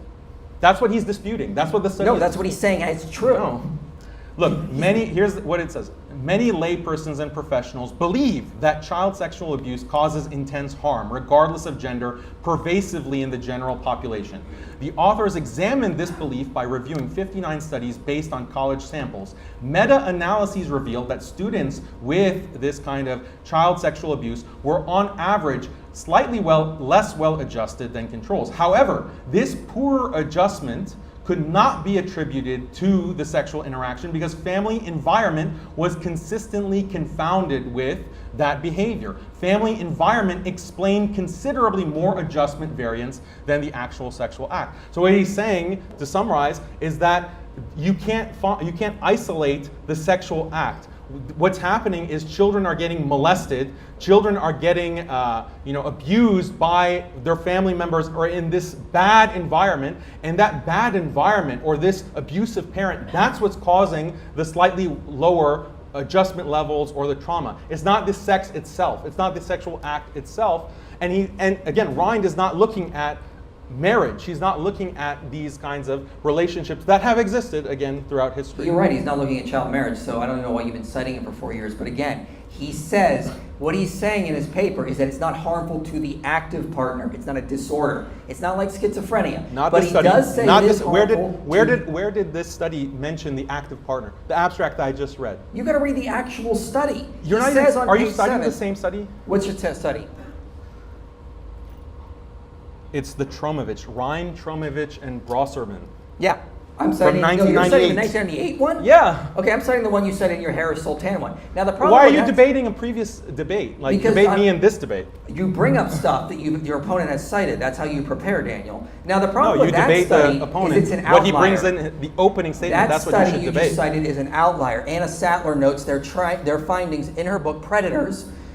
She notes that their findings are truly an outlier, and she cites numerous other meta-analyses that have found other results. A meta-analysis of the relationship of child sexual abuse to adult psychological adjustments from 1995. The long-term sequel of childhood sexual abuse in women, a meta-analytical review from 1996. A meta-analysis of the published research on the effects of child sexual abuse, as well as the prevalence of child sexual abuse in communities and student samples. Furthermore, Rind even says in that 1998 meta-analysis that it was actually harmful to the girls. It wasn't harmful to the boys, is his argument. And he is still an outlier. So the irony of this is, again, your own study says it is harmful to the girls. Rind is saying that in 1998. He's saying that the harm is caused by the family environment. He's saying that the girls report harm in the 1998 meta-analysis.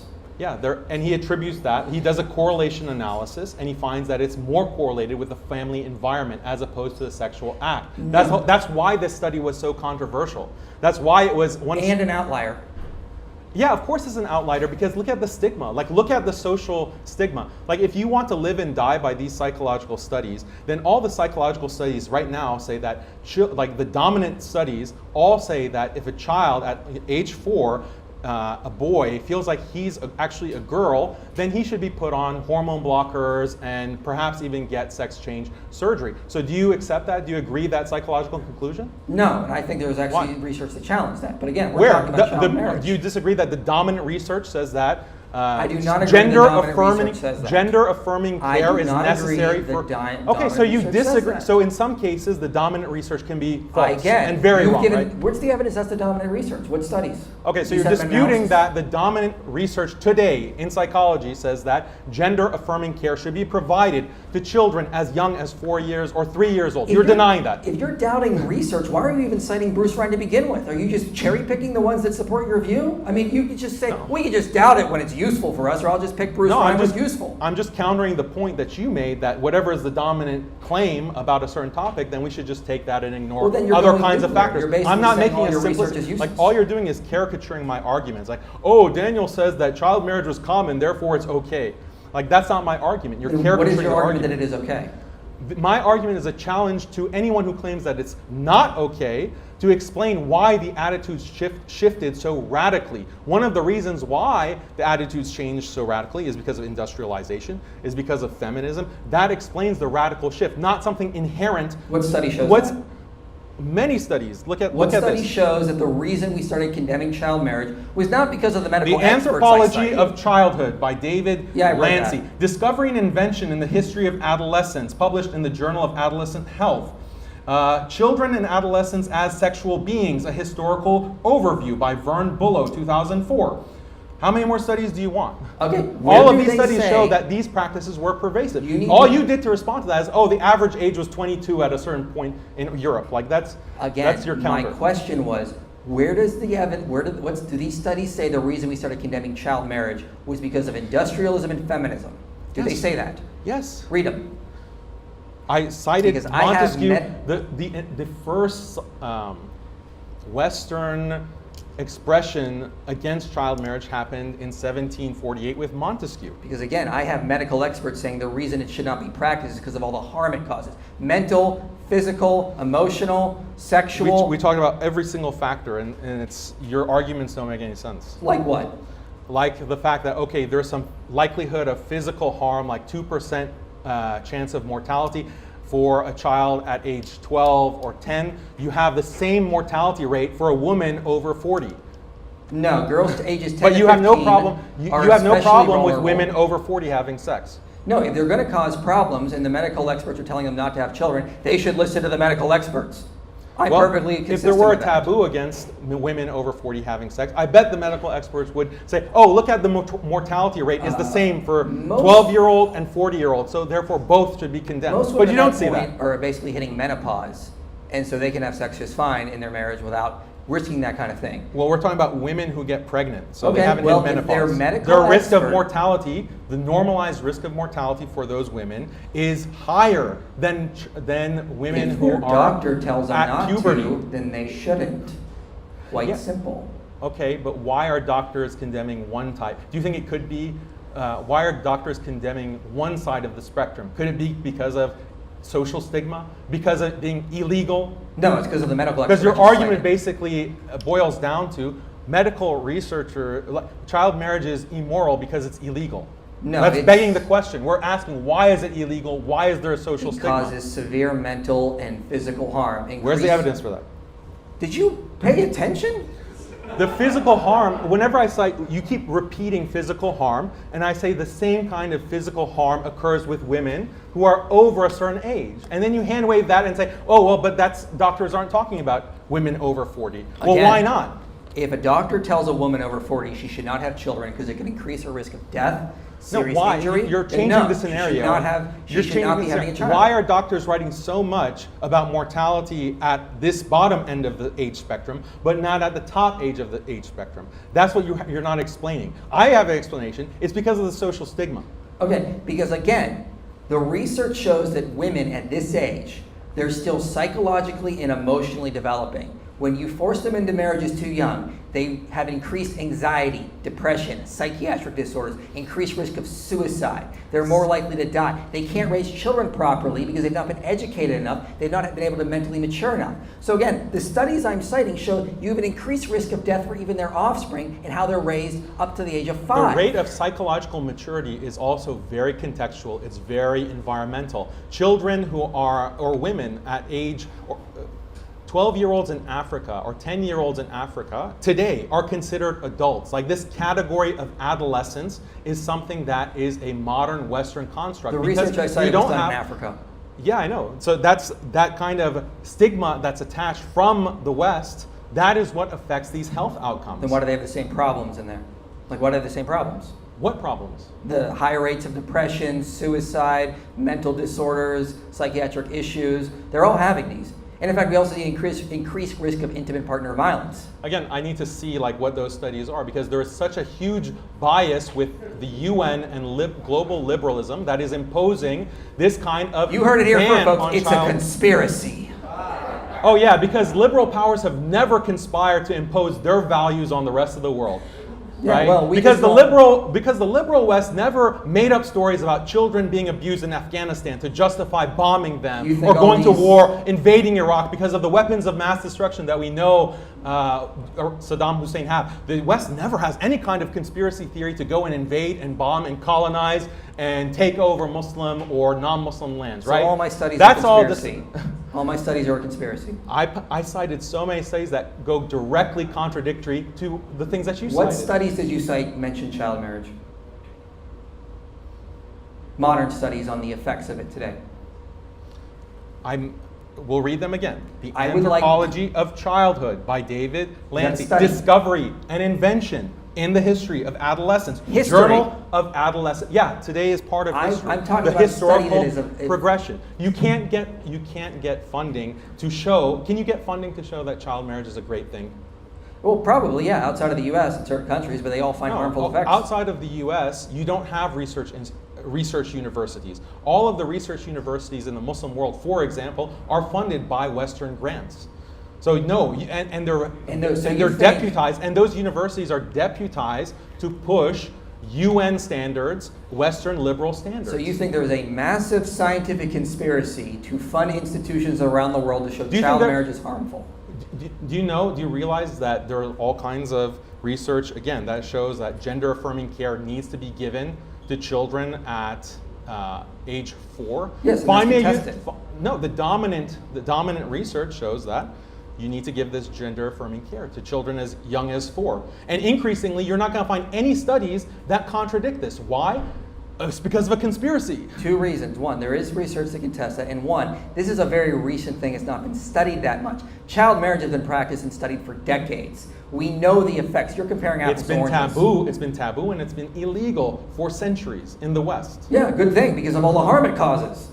No, the harm it causes is also something. It's, again, the same kind of thing with the harm that's caused by preventing a child from exploring his gender sexuality and gender fluidity. That's the harm that's being caused. Again, you're comparing apples to oranges. No, it's the same exact thing. No. The dominant research today says that's harmful, and those studies, like the contradictory studies that you're saying, oh no, children shouldn't be exploring their gender at age 4, those are transphobic studies, and they have to be condemned. And those professors that have those studies are being pushed out of their departments. So you're basically saying it's wrong just to dismiss. Do you think that's happening? Do you think that's happening? I'm trying to ask you a question, sir. Well, I'm asking you a question. Again, do you think that's the case? Do you think there's any pressure? Do you think there's any pressure on professors who say that gender-affirming care should not be given to kindergartners? Are they facing any pressure? Yes or no? So you're basically saying the studies that they're arguing that this is wrong are basically being dismissed as transphobic, and that's bad. You seem to be doing the same thing. You're just dismissing my studies that I said as a Western conspiracy. Why do you get to dismiss all the studies you want as a Western conspiracy,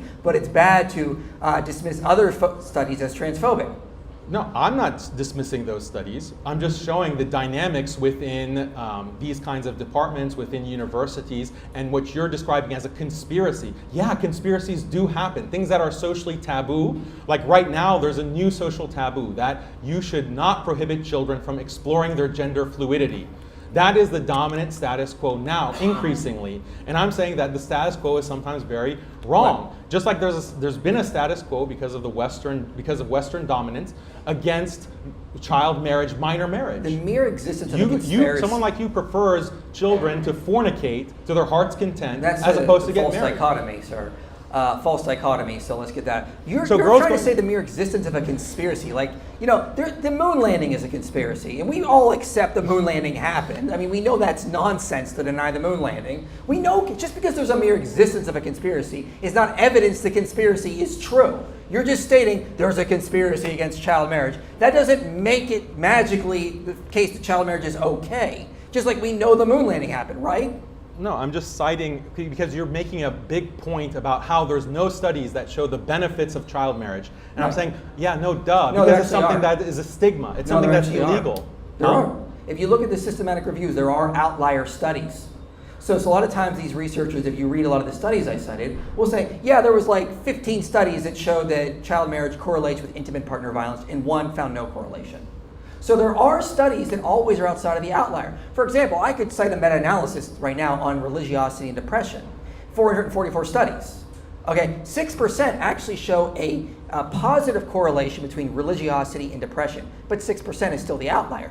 In these studies, in these reviews, you can find outliers. Every now and then you'll come across a researcher that'll be like, okay, so in this study we found child marriage was mentally harmful in this way. So then it's a wash. But then it's a wash. Then why are you staking so much of your claim on these studies? You're acknowledging that there are outliers, and you're acknowledging that sometimes it's the outliers that are correct and the dominant status quo is incorrect. You need to show evidence correct. My argument wasn't based on showing that there are studies that prove that this is psychologically beneficial. That wasn't my argument. Well, my argument again was that this is childhood sexuality is a reality. Yeah. Your only response has been abstinence. You should just control yourself until you're 18. Yeah. You think, yeah, so this is a failed model. This does not work. You can't have children, teenagers with raging hormones practice abstinence That's why we see such high levels of fornication, which according to in the cross-examination is as bad as child marriage. I didn't say it was bad. I said they're both bad. I don't have to give them numbers or ratings. Yeah, you don't want to say which one is worse. That's because, convenient. Again, That's well, convenient. because I'm a virtue ethicist and we don't do that kind of thing. But the point is that you can't condemn fornication that's happening rampantly. Yes, I can. And you have no solution for that kind of child, for that kind of behavior among My solution, children. again, is not putting out a kitchen in the fire by breaking the dam and flooding the neighborhood. What you is don't the solve solution? a problem with a problem. Well, what is? Stop grandstanding and tell us the solution. A better solution would be increased religiosity, more education, more What extracurricular education? activities. Sex education? Education does show that there is a better understanding of sexual activity, and it does prevent the decreased sort of fornication of this, because people start making better decisions in their life. So there is no actual evidence that shows that this works. There's no evidence that shows that abstinence is something that has reduced fornication, reduced the levels of child pregnancy or teenage pregnancy. Child marriages would reduce premarital sex? Yes. Wait, but your own study from Adam, your last debate with Naria, you cited a study from Adam. Talk about this Amy. debate. Don't bring up my previous No, debates. because I'm glad that you've watched all my debates. I cited but let's a talk about the study. studies in this debate. Okay, let me cite a study then on this whole issue. Amy Adamczyk, Religion and Sexual Behavior, notes that in Islamic societies, which you cited last time, notes they have lower premarital sex. However, an earlier age at marriage does not appear to explain the relationship. So, earlier marriage did not decrease premarital sex, according to your own study that you cited last time. She says, what about child marriage? Okay, so I'll read you directly from. We find that ever married Hindus and Muslims are less likely to report having premarital sex than ever married Jews and Christians. And an earlier age at marriage does not appear to explain the relationship. So, marrying as a child or as early marriage did not decrease premarital sex. Also, I left out an important detail in a lot of the studies I cited. Child marriage correlates with an increase in STDs, cervical cancer. But the rates are much lower in Muslim countries, yes. Adamczyk is the one who cites that. Yes, but again, child marriages correlate with more STDs. How does she define child marriage? Because the age of consent is much lower in Muslim countries, number one. And number two, no, I agree that there is an entire culture that prevents promiscuity. But marriage and chastity are encouraged in Islam.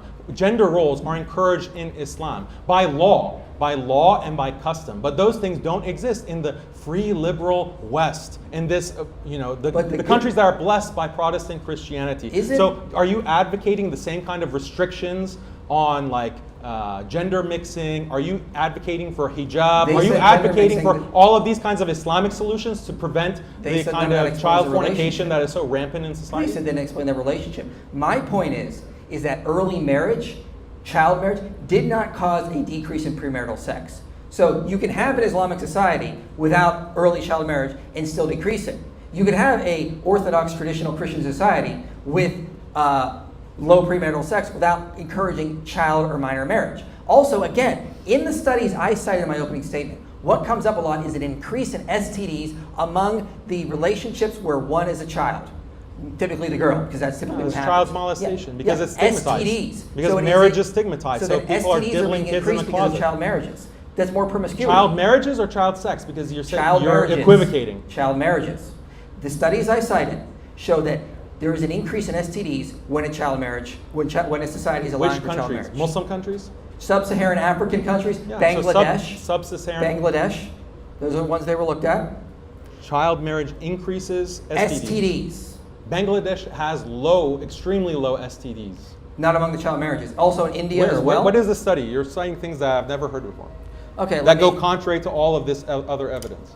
So the study is reproductive. I put it in my opening statement. Reproductive and sexual health consequences of child marriage. A review of the literature. And they say that here's the results. Child marriage as a result of poverty has many adverse consequences on reproductive and sexual health of girls. These include death during childbirth, physical and sexual violence, isolation, depression, cervical cancer, a risk of sexually transmitted diseases. Teen pregnant women are at a high risk of preterm birth as well as neonatal death more than other women. Look. The thing with STDs, with all these kinds of problems that come that you're citing, preventing harms at this level, psychological harm, etc., it comes at a macro level. There's an entire system that Islam endorses of patriarchy, gender roles, chastity, high fertility, loyalty to the husband. These are all values that Islam as a whole endorses, and these are all things that are being attacked by liberal modernity, which liberal Christians like you endorse and support. And that's the problem. Yeah, if your solution for this dilemma that I've posed for you of child fornication is just adopt all of these Islamic values or adopt patriarchy, but that's what you're implying by saying that there are Muslim countries who have low rates of premarital sex without child marriage, right? So how are they preventing premarital sex? I'm giving you the answer. It's because of all of these other patriarchal values. I am perfectly fine. So what is your solution? I am perfectly fine with saying that Islam has some good things in it. I've never denied that. Again, I wanted to read another study before. But those good things are solving the problem that you're not able to solve, that no Christian, health modern Christian is able to solve. Health That's the problem. consequences of child marriage in Africa says a common belief is that child marriage protects girls from promiscuity and therefore disease. The reality is quite different. Married girls are more likely than unmarried girls to become infected with STDs, in particular HIV. So this idea you've been arguing that somehow we need to have child marriage is going to reduce promiscuity. You're not Let talking me about finish Muslim my countries, sentence. though. This idea that you're promoting that we need to allow child marriage because this can prevent fornication and promiscuity in the West is false. We see an increase in STDs. We see an increase in HIV, cervical cancer. That's what these studies I cited are kind of going over. Sub-Saharan Africa is notorious for HIV. It's notorious for child rape. It's notorious for all kinds of war. And by the way, Sub-Saharan Africa is Christian. There is a huge disparity between Muslim Africa and Christian Africa when it comes to HIV specifically and STDs. So you are citing very biased or non-representative studies when you're citing Sub-Saharan Africa. Those are Christian Africans, not Muslim Africans. Muslims are in North Africa, not in Sub-Saharan Africa. Yeah, I know. I'm pointing this out to show you how bad child marriage is. You're the one saying child marriage is great. It's going to lower fornication. No, I didn't say that I did not say that child marriage is the magic bullet that is going to solve fornication. But it's definitely a factor as a part of an entire system of patriarchy and gender norms and chastity that liberal Christians like you are opposed to. And again, your own study shows that early child marriage does not help to reduce premarital sex. It did not mediate it in Amy Adams' Nothing showed study. that. You cited Sub-Saharan Africa. Again, that's And not it's a different those study. aren't Muslim countries. I'm going back to Amy's study. Yeah, and Amy I again shows explained that- the Adams' study that it's not just, again, child marriage that prevents the premarital They say sex. it prevents nothing. It doesn't mediate the relationship at all. Yeah, because it's banned. It's outlawed. In Muslim countries, it's banned as well. Not in the country she was looking at. Where does she say that? Let me pull it up then. All of these Muslim countries are under UN international law where child marriage is banned. It's a human rights violation. It still is practiced in a lot of these countries, like Okay, so Niger, if it's Mali. practiced, then that would be the explanation for why there's lower rates of premarital She sex. says that's not. This says that's exactly not. So the that's reason. you're speaking out of both sides of your mouth. No, I'm pointing out what the that study says. it's illegal. Just because something's illegal doesn't mean it's not practiced. Yeah, They do so lots of where things was, that are legal. Where was her analysis that child marriage specifically did not reduce premarital sex? In all of was the she able to countries do- she looked How at. was she able to determine that? The countries she looked at were Nigeria, Chad, Guinea, Mali, Niger, Azerbaijan, Zambia, Moldova, Haiti, Zambia, Zimbabwe, Ukraine, Madagascar, Cambodia, And Congo, where does she say that child marriage did not prevent premarital sex? I already quoted it for you. What was her explanation, though? The point is that when they And you run can the read the laws, explanation? it does not mediate it. So she says there is no, the explanation is child marriage or early marriage did not mediate a relationship that reduced premarital sex.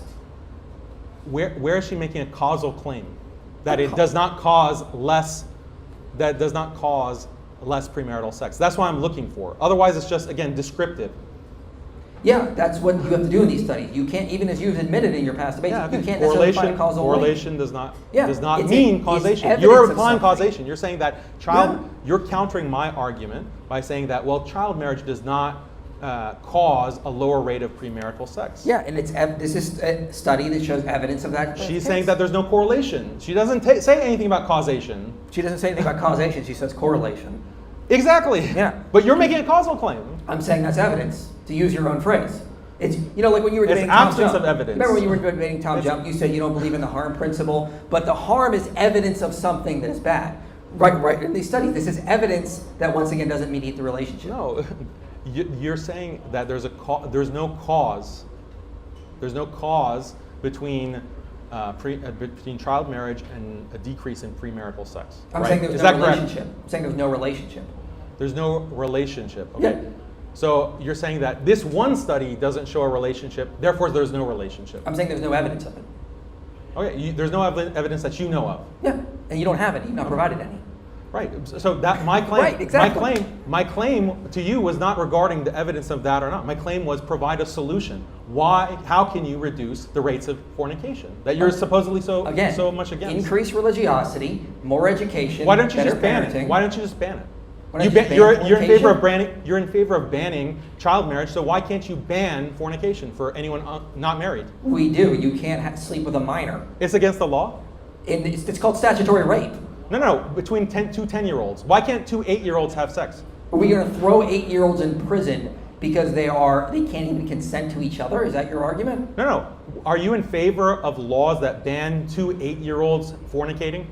I would be totally in favor of preventing it. I don't know how you'd make it that a law, because again, they can't even consent. Why not? You have a law against child marriage, so wait, why can't you have a law against fornication? Let's walk through this. For So, 10-year-olds. Let's walk through 9-year-olds. Why? Let's walk through this. Yeah, let's You want to say, okay, so we're going to ban 2 10-year-olds for having sex. What happens if they have sex? They are punished for that. How? There are sanctions. They could serve prison time. I don't know. There's some punishment on the law that makes it illegal. So we're going to throw 9-year-olds Yeah, in it's hard prison for you to imagine. It's hard because for you to they imagine. had But by the way, sex. this is Mosaic law. By the way, this is what Christianity has advocated. By the way, this is what canon law advocated. If 2 10-year-olds fornicate, they are punished according to Christian law, according to Mosaic law. This is so hard for you to imagine. It would be quite simple for me to say they should be separated first of all. They should have to go through some sort of rehab type thing where Prison? they learn that they should not be doing this at Juvie? 10. Juvie? No, not juvie. That's Why horrible. not? Why not? So why We're are not you gonna so throw them in there with murderers. Someone who practices child marriage, like a 25-year-old with a 17-year-old, he should be locked up, right? Yeah. But 2 10-year-olds fornicating, that they should just have some nice rejuvenation or 10-year-olds cannot consent. They're consenting with each other. They don't know what they're doing. Yeah. So what are you going to do to punish them? Again, In the same rehabilitation. way, in the same way that you're going to punish the 25-year-old. Okay, 25-year-old can consent and knows what he's doing. A That's far 17-year-old different. doesn't know what sex is. At that point, a nation has to be defined by laws, Daniel. We just can't be like, oh, well, this But person you're not is now in fa- mentally you're- mature. you're in Can I favor- finish my thought before you interrupt me? For once, maybe? So once again, we have to be a nation of laws. We cannot just have every single child go to a judge and a medical expert, get a brain exam to know. We know puberty is complete in most people by 17, so the next age we grant is 18. This is a much simpler system. Sure, it comes with trade-offs, but when you're building a political system, there's going to be trade-offs. And so we set the age of consent at 18, age of adulthood at 18, because that's when puberty is complete in almost all individuals. Got just 2 minutes So left. all I heard is a bunch of rambling, but no explanation for what kind of punishments or what kind of laws you would impose to curb fornication amongst children. That's you haven't given any kind. What laws No, can it we is. do? The It's debate about could be child about sex child or- marriage. Yeah, exactly. You're in favor of laws that ban child marriage and have very severe consequences for child marriage. But I asked you about fornication, and you said that that is immoral. You're not going to say if it's more or less immoral than child marriage, by the way. But I'm asking you what kind of laws would be parallel to prohibit fornication and curb that problem. Okay, I think adultery is wrong, but I don't think it should be illegal because. Then why is child marriage? Why do you think child marriage should be illegal? Because you're harming a child, as I explained in my opening statement. Are 2 children fornicating harming each other? Yes, they are, but they don't know what they're doing because they can't consent. So how do you curb that? How do you create a stigma about that? How do 30 you seconds. make it illegal? How do we make it illegal? You don't. You want to have a we teach this well. laissez-faire attitude about fornication, You keep wanting to but you debate want the about hammer sex of the and not law. actually what child You want the marriage is. hammer of the law for child marriage, but fornication is something that it's unfortunate, but these are kids. They don't know what they're doing. Yeah, kids do. That's Most of the time don't know what they're That's doing. inconsistent. No, That's the kids problem. don't know what they're doing. That's the way kids typically are, and that's why we Kids help know to what train sex them and grow is. them up. Kids know- Rehabilitation is much better for this Kids kind of thing We have than to throwing move. them in prison like they're adults or like they're committed murder or Gentlemen, something. we have to move into the 5-minute closing statements. We'll start with Mike. These are closing statements, folks, so if you have a question, get ready. In 10 minutes, we'll start the Q&A. Mike, I've got it set for 5 minutes. The floor is all yours. Okay, so it appears that we have seen no evidence that child marriage is moral or should be permissible by any standard. Everything we've just heard tonight is, well, I've seen people in the past do it. A lot of people in the past did it, therefore it should be okay. That was most of the evidence of what I've seen him give. I've seen no evidence to say that it should be allowed based on any data. Once again, child marriage leads to all sorts of harmful things. Leads to all sorts of psychiatric problems for these girls. They develop depression, isolation, anxiety, loss of identity. They develop all sorts of psychiatric issues that stay with them for life when they're forced into these situations. They also increase the likelihood of divorce because while your brain is developing, you're becoming someone new constantly until you're about 25 or so. This is why we see divorce rates stagger, basically drop to their lowest level between the ages of 25 and 30. Prior to that, they slowly increase back up. And when you're in your teens, you're very likely to get divorced if you marry that point. If we actually want to favor decreasing divorce, we should be outlawing child marriage because the data is quite clear on this. And it's across the cultures. We also see evidence that child marriages lead to all sorts of physical problems. Daniel tried to argue that, yeah, well, women over 40 have these issues as well. Again, if you go to a doctor over 40 and the doctor says, hey, you probably shouldn't have any more children, you could have some serious issues, then you probably shouldn't have a child. All right, that's quite that simple. I can be consistent and disagree with that. The difference is when you're under these ages, it is quite clear that you also have all these psychiatric issues. Your pelvic bones have not reached the point where you're good at delivering children. And even early medical writers like Cyrannus of Ephesus noted this. Okay, child marriage is extremely harmful mentally, emotionally, and physically for these girls. There's a reason why we're outlawing it. It's not some vast conspiracy. Okay? It's because medical experts routinely, in country after country, come out and say, this is harmful. We've conducted studies and interviews and psychiatric evaluations of these girls in India, Africa, Southeast Asia, throughout the Middle East. This always leads to harms one way or another. There are outlier studies, no doubt. So if there was some vast conspiracy, why are there outlier studies? Okay, Christianity is vehemently opposed to the practice of child marriage. He brought up the fact that Jesus never condemned it. Well, Jesus never condemned boiling cats. Okay, but we can still arrive at the conclusion that's probably wrong. Christianity is not like Islam. It lays down principles for us to be guided by. It doesn't have to give us an entire list of every do and don't. Okay, Bible is clear. The way you fulfill the law is by loving one another. Okay, we now know from the data child marriage is harmful. So guess what? It's wrong.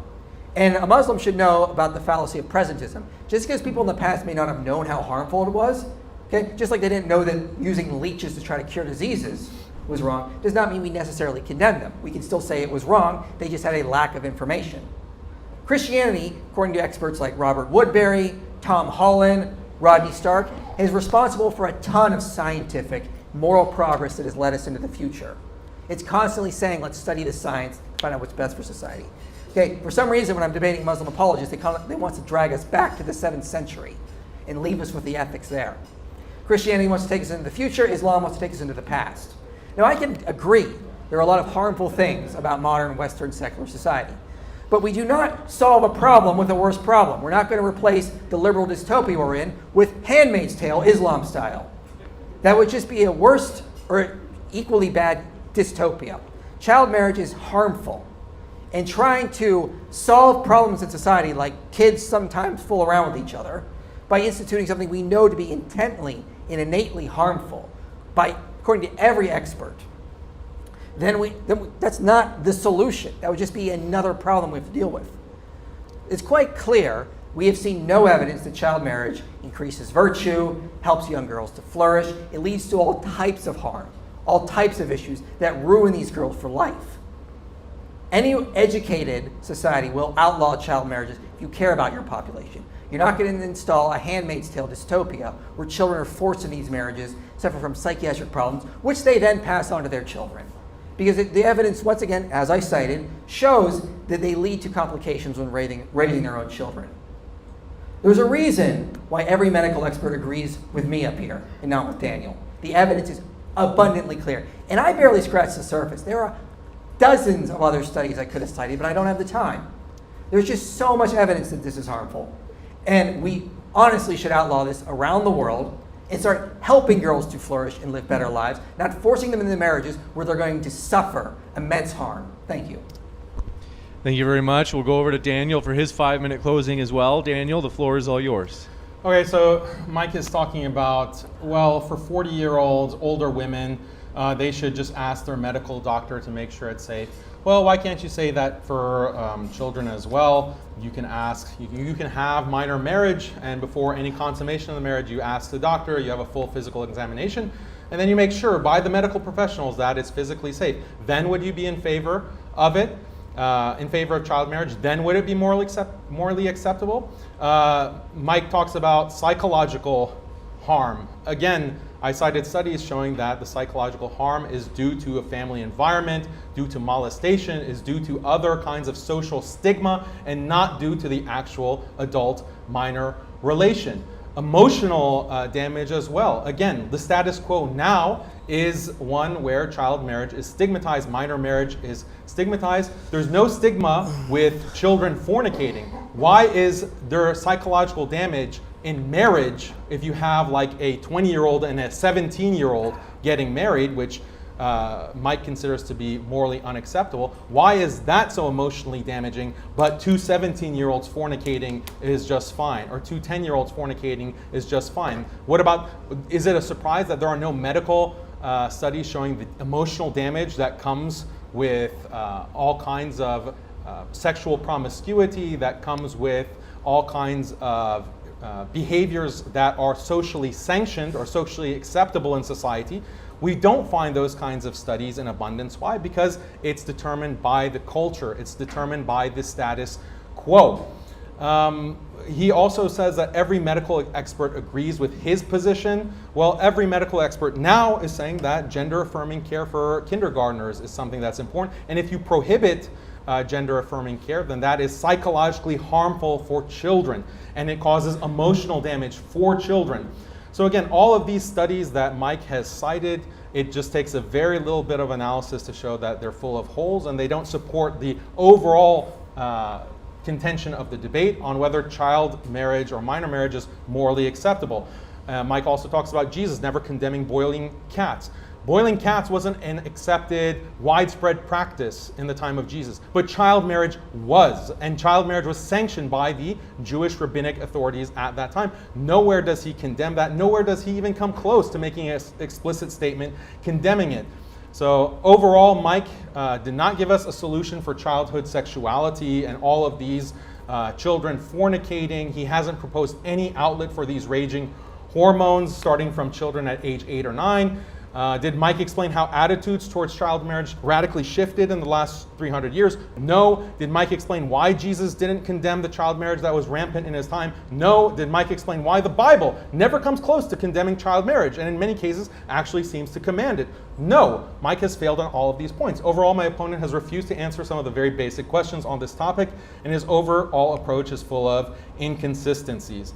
So finally, as a Muslim, I want to conclude by saying that I'm proud of the Prophet Muhammad sallallahu alaihi wasallam and everything he did. He was the most moral man, the greatest example for humankind, and his marriage to our mother Aisha is not a source of embarrassment or something for Muslims to be defensive about. Rather, it's something that is an inspiration to the world, a sick world, increasingly sick world that is destroying itself and doesn't even realize it. My opponent here has nothing to say about that overall trajectory. He called it progress in his concluding statement. It is so bizarre for a Christian to be promoting these kind of liberal, materialistic, atheistic values of progress while also condemning his entire tradition. A couple of months ago, the name of the Prophet ﷺ was trending on Twitter, and it was because people were insulting him and attacking him, especially his marriage to Aisha, our mother Aisha. And when you looked at the kind of people who were the most vile and bitter in their venom against the Prophet, there was a clear pattern. These were people who were fervently against God. They hate God. They hate religion. They hate marriage. They hate family. They hate tradition. They hate gender norms. They hate everything that is decent and wholesome and good, and just advocate this progress, which is really debauchery and degradation. So all of these haters consider the Prophet Muhammad ﷺ to be enemy number one. What does that tell you about this man? Thank you very much. With that, let's give a round of applause before we start the Q&A. Thank you very much, gentlemen.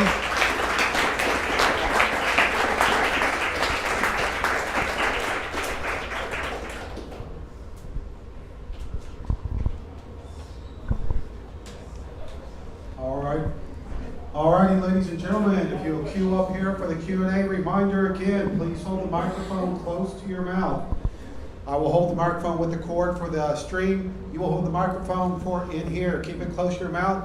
Make sure you're asking a question, not making a lengthy statement or anything like that, and we will get you through this. So first person, come on down, stand on the table. So when Muhammad married Aisha, right, the Abu Bakr actually resisted, saying that you're my brother. And then when Muhammad said, it's the will of Allah, he agrees, right? And after that, Umar and Abu Bakr actually proposed marriage to Fatima, the daughter of Muhammad, right? He says too young. She's too young. So don't you think that Muhammad was worried about his own daughter, versus when it came to Aisha, he just went ahead and did it? No, I don't think there's any such implication. You have different levels of maturity amongst girls who even might be the same age. So saying that, well, my daughter is too young, but another girl is not too young, that's not an inconsistency there. Alrighty, so in Genesis 24, verse 19, it says about Rebecca, the 3-year-old. When she had given him a drink, she said, "I'll draw water for your camels too, until they've had enough to drink." So she quickly emptied her jug into the watering trough and ran back to draw water for the camels. She then says a little later, "I'm the daughter of Bethuel." She replied, "My grandparents are Nahor and Milcah. Yes, we have plenty of straw and feed for the camels, and we have room for guests." Correct me if I'm wrong, that's a really lucid 3-year-old. So my question is, have you ever met a 3-year-old? Yes, I have a 3-year-old, or I did 2 years ago. Now he's 5. So yeah, I understand that ages can vary, maturity can vary across time, but the point is what is established by the Talmud and by Jewish law. And so their interpretation of those verses are what they are, so you'd have to argue with them and argue with those rabbis. Obviously with modern interpretation, they want to try to explain that away, but I don't find that very compelling, but others may disagree. So, may I? Okay. So Rebecca being 3 years old is church tradition, not something that is like fully backed by Scripture. Well, what do you mean by backs by Scripture? Because when you have whatever interpretation, and anyone 800 years or 1800 years after purported revelation can come and say, actually, I don't agree that this age was 3, or I think the minimum age of marriage is based on this passage, which seems to indicate breast development. And okay, if that's your understanding of what is backed by Scripture, then yeah, I agree. You're going to be hard pressed to agree with. You'll be hard pressed to find any pre-modern position that is backed by Scripture. So it says later on in Genesis that she covers her head. Most 3-year-olds did not. In fact, I can't find any 3-year-old that would cover their head. If they were married, then that would be the law, that they have to cover their head. So that's begging the question. Fair enough. Thank you.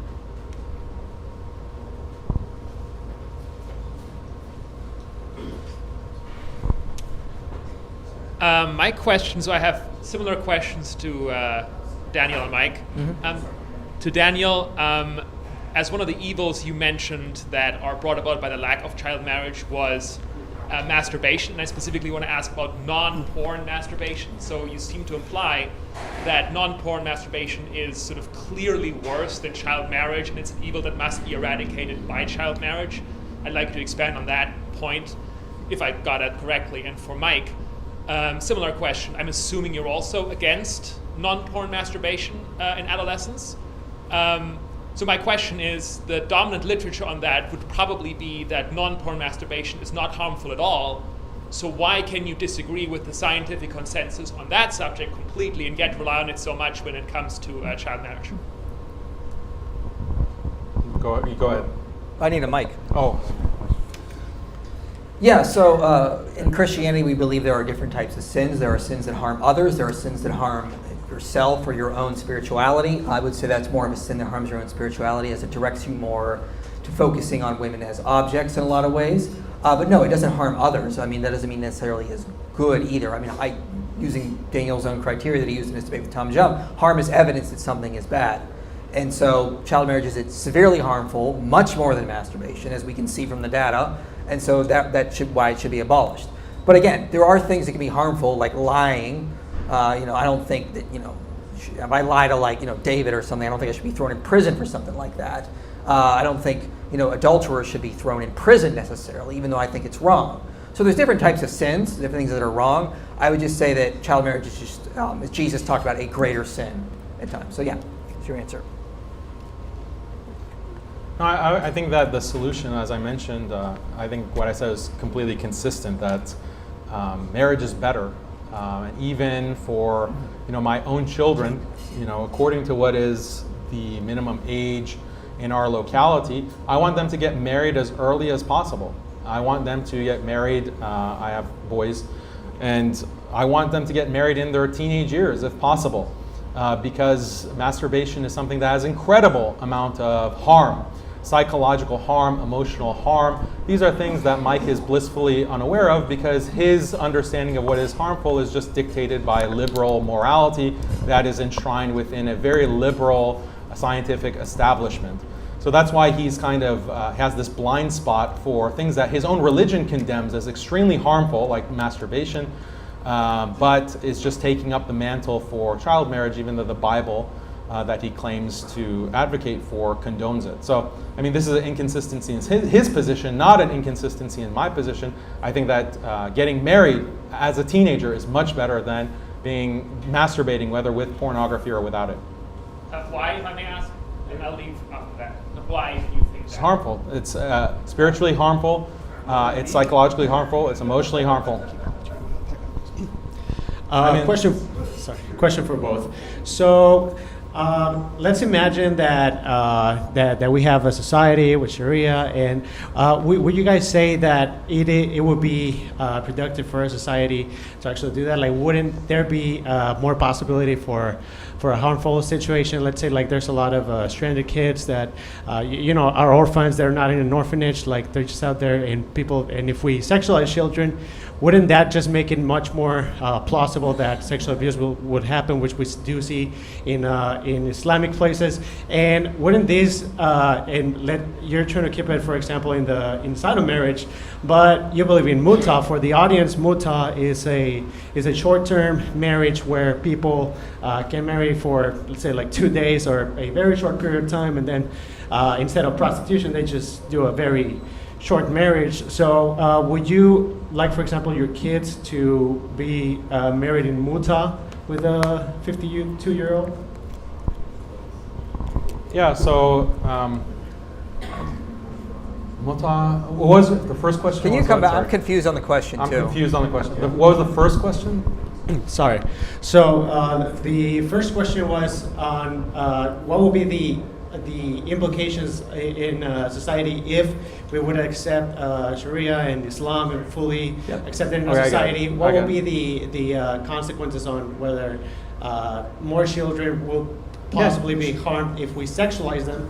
It was that. And the second one, if you live in marriage but you believe in muta, would you let your children be given in marriage in muta for let's say 2 days with a 52-year-old, and then just consume their marriage, and then just everybody goes their way? Would you allow that? So first of all, I'm not Shia. Muta is a Shia practice.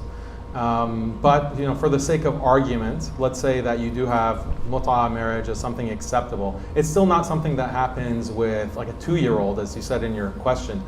Marriage is with parental consent when you have a minor or someone who hasn't gone through puberty. So that muta wouldn't even apply to a 2-year-old. In my example, I said some children are orphans, So their guardian, it doesn't matter.